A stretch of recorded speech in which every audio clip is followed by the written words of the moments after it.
Mr. Chairman, and to the Credentials Committee. My name is Mrs. Fannie Lou Hamer, and I live at 626 East Lafayette Street, Roosevelt, Mississippi, Sunflower County, the home of Senator James O. Eastland and Senator Stinney.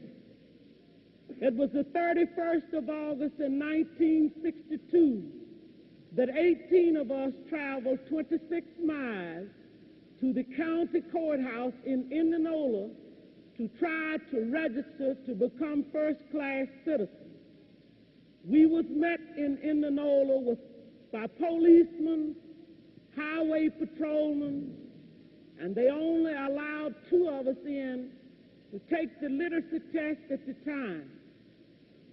After we had taken this test and started back to Roosevelt, we was held up by the city police and the state highway patrolmen and carried back to Indianola, where the bus driver was charged that day with driving a bus the wrong color.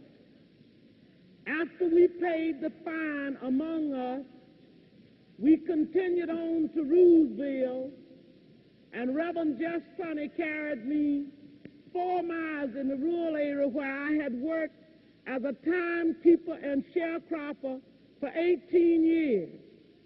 I was met there by my children that told me the plantation owner was angry because I had gone down, tried to register.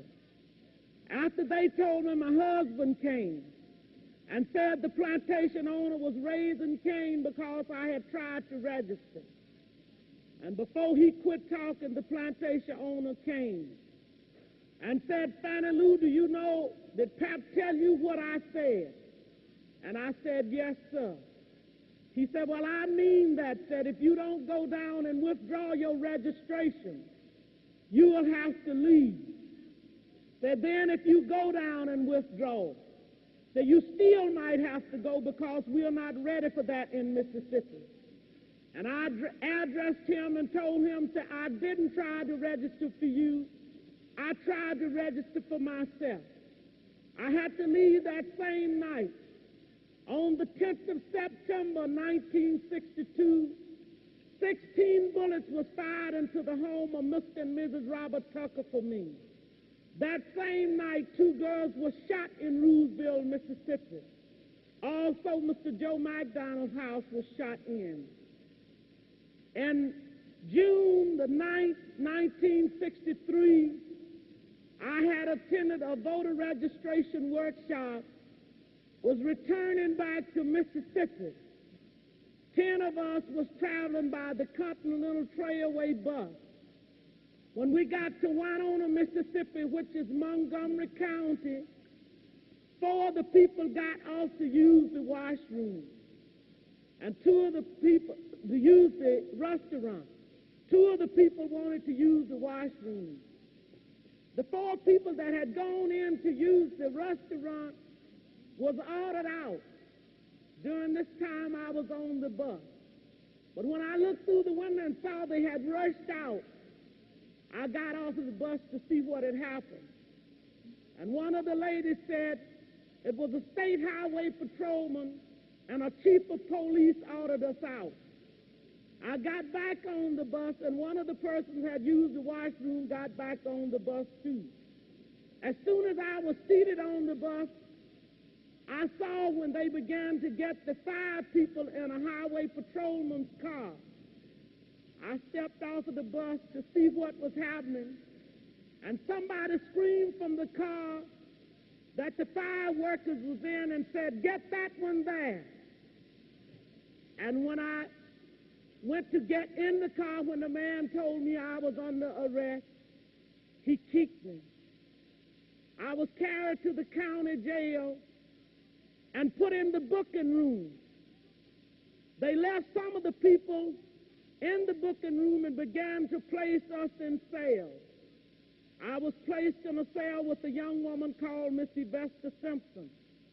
After I was placed in the cell, I began to hear sounds of licks and screams. I could hear the sounds of licks, and horrible screams. And I could hear somebody say, "Can you say yes, sir, nigger? Can you say yes, sir?" And they would say other horrible names. She would say, "Yes, I can say yes, sir." So, "Well, say it." She said, "I don't know you well enough." They beat her I don't know how long. And after a while, she began to pray and ask God to have mercy on those people. And it wasn't too long before 3 white men came to my cell. One of these men was a state highway patrolman. And he asked me where I was from. And I told him Roosevelt. He said, "We're going to check this." And they left my cell, and it wasn't too long before they came back. He said, "You were from Roosevelt, all right," and he used a curse word. And he said, "We're going to make you wish you was dead." I was carried out of that cell into another cell where they had 2 Negro prisoners. The state highway patrolman ordered the first Negro to take the blackjack. The first Negro prisoner ordered me, by orders from the state highway patrolman, for me to lay down on a bunk bed on my face. And I laid on my face. The first Negro began to beat.